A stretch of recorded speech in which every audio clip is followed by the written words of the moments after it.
Assalamualaikum warahmatullahi wabarakatuh. Selamat datang di channel Cahaya Ilmu, tempat kita menggali kisah-kisah penuh hikmah dan pengetahuan seputar Islam. Pada video kali ini, kita akan menyelami perjalanan hidup salah satu ulama besar dalam sejarah Islam, Imam Asy-Syafi'i rahimahullah. Yuk kita mulai kisahnya.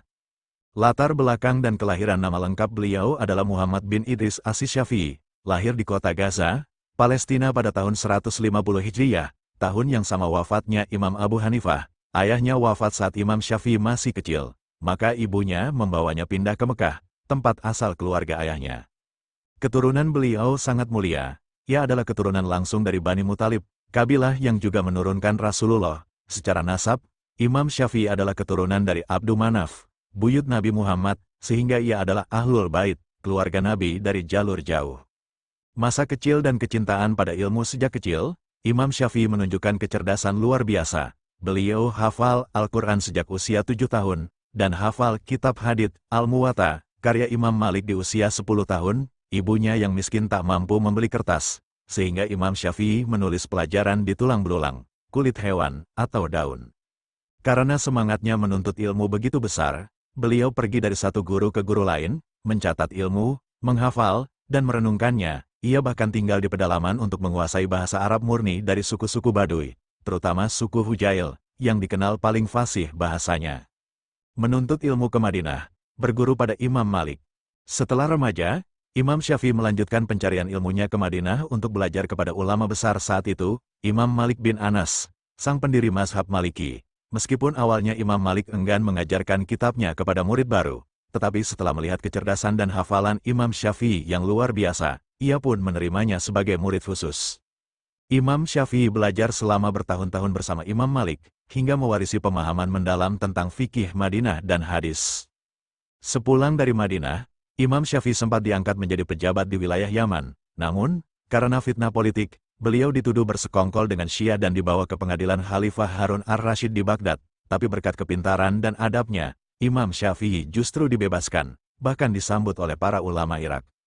Disinilah ia mulai berinteraksi dengan mazhab Hanafi, terutama melalui diskusi ilmiah dengan murid-murid Imam Abu Hanifah, seperti Muhammad bin Hasan Asy-Syaibani. Dari sini, ia mulai menyusun kerangka baru fikih, yang menggabungkan pendekatan tekstual, hadis, dari Madinah dan pendekatan rasional dari Irak. Lahirnya mazhab Syafi'i. Imam Syafi'i dikenal sebagai peletak dasar ilmu ushul fikih. Karya monumentalnya, Ar-Risalah, adalah buku pertama yang menjelaskan metode pengambilan hukum dalam Islam secara sistematis. Imam Syafi'i menyusun kaidah-kaidah dasar seperti Al-Quran sebagai sumber utama hukum diikuti oleh sunnah Nabi. Kemudian ijma oleh konsensus ulama dan qiyas, analogi hukum.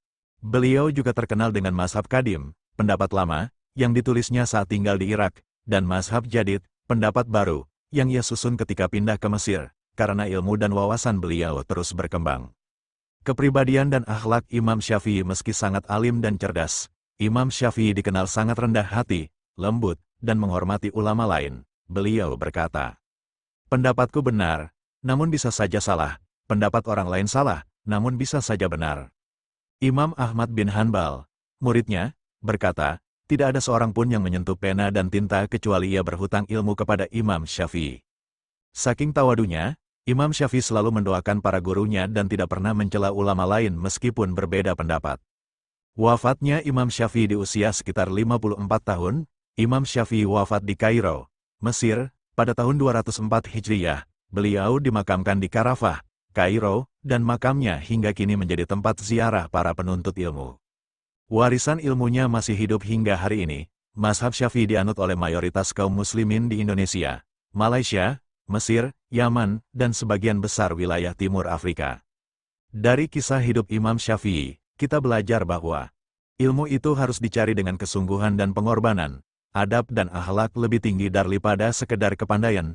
Perbedaan dalam Islam itu rahmat jika dijalani dengan ilmu dan saling menghargai. Semoga kisah hidup Imam Syafi'i ini menambah semangat kita dalam menuntut ilmu dan meneladani akhlak para ulama. Jangan lupa like, komen, dan subscribe untuk konten Islami lainnya. Sampai jumpa di video berikutnya. Wassalamualaikum warahmatullahi wabarakatuh.